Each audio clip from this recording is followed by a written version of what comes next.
Yeah, Leia, stick to the normal base coats and stick to pure acetone, you guys. Stick to pure acetone, but you can also add our Simply Soft acetone additive. So see, it's got our oil on top and then a blend of glycerin and water, and then so you don't even have to shake it up because you're dumping it into 6 to 8 ounces of acetone. So, and then you just shake it, and then it all goes together, and it makes it, your skin still stays soft. And then our manicure clips, where did they go? There it is. So this is why you don't have to be afraid of acetone. Acetone is the very best solvent to dissolve nail polish.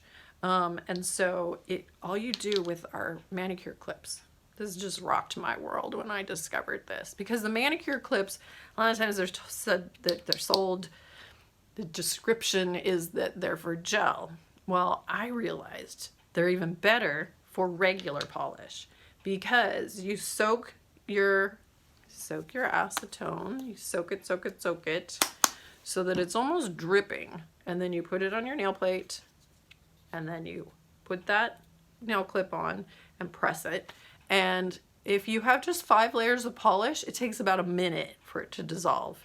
And if you've got glitter, then it's going to take about 3 minutes. Your gel will take whatever the manufacturer's time says.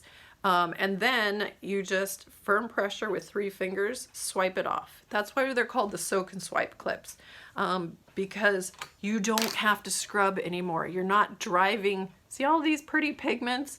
You're driving those into the top surface of your nail plate, and then you're staining it, and that's how nice pretty blue stains happen.